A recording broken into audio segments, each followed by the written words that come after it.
Hey, what's up, guys? So I got another video for you to watch and enjoy, hopefully, and maybe get some input, and just maybe we both learn a little bit.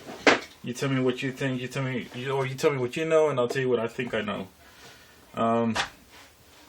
Here I got a drum, fully loaded, 12 gauge shotgun for a Saiga 12, and you've heard me talk in the past that I want to get a Saiga 12.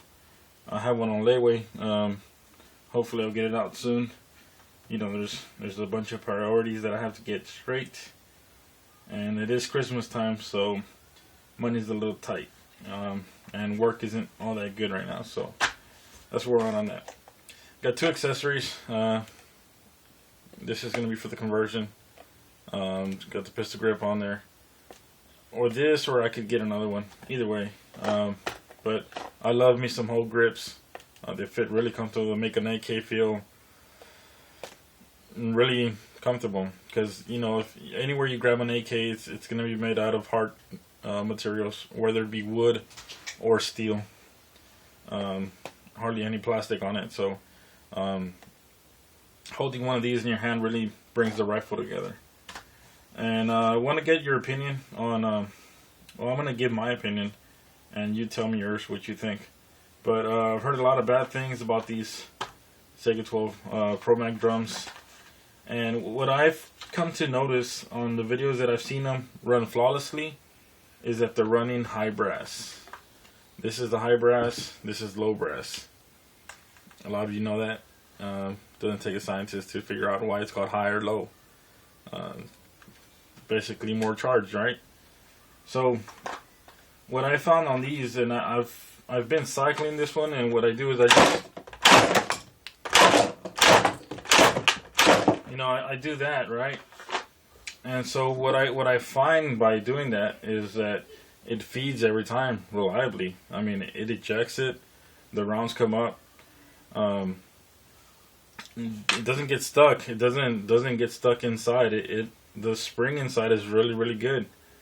So the conclusion that I come up with is, when you shoot the Saiga 12 with these in it, perhaps low brass, that the bolt doesn't come back far enough to catch the other round, or it barely catches it. Maybe it does, right? It pushes it in a little forward, but it didn't go far enough back to create momentum to push the next round in. So say it's coming, boom, hits, and it stops right here. So what does it do? It pushes it very lightly and causes a jam. Well, I can't really do it because you see it's even hard. You gotta kind of do it with force. So say it's right there, right, and it doesn't go all the way in. So there you go, it's halfway. But I seem to think that it's the charge of the round. In a home defense or in a shit hits the fan situation without rule of law or whatever you want to call it, I'm going to be using high brass. I'm not going to depend my life or try to save the life of others with this fucking cheap bird shit.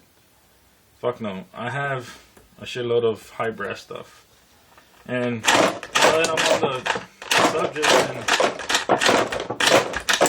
and the camera is probably shaking like a motherfucker, I wanna load it here with you. And I have it all scattered out all over the place. You know how my videos are, guys. So let's try to load this thing. And most of them came in here. And I'm gonna show you the way I found to load this easier. You see, we got all the high brass stuff, all the Winchester. I found this really simple to load this magazine with drum. It's got a little assist here that you have to push down. You push, down and in. And let me see if I'm gonna be in frame here. We're gonna see my fat ass. So let's go over here, because I'm gonna put this on my chest. See, what I found to do it the best is to put it on your chest like this. Push that detent in and push down, right? Okay, so I get around, put it where it's gonna go, push down and in. Okay, that's one. Okay, but sometimes you push down once, it's probably not far enough. Here it is. Okay, push down here. But if you push down, it doesn't go far enough, it doesn't fit. You hold this with your finger, let this come back, and push it down some more. So you know, here you go. I use the 2 method. I've been playing with this a little bit, so I don't do it all in one shot. I use the ratchet method and use, you double crank it. It doesn't bother me. It feels comfortable. It was really uncomfortable when I first got it. I thought I was going to be able to load them like a regular magazine, and that's not the case. This spring is really tight, and I like that. I like that it's tight. Simple fact that it's going to push those rounds out. And where are we at? There, we got a ways to go. So use the 2 method, and it's not the fastest way to load a magazine, or it's not the fastest mag. But you have 20 rounds. I mean, shit, who doesn't want to have more firepower in their gun while they can, So we got one more. Use the ratchet method, push in, and we have 20 rounds in there. And I consider myself to be semi-strong.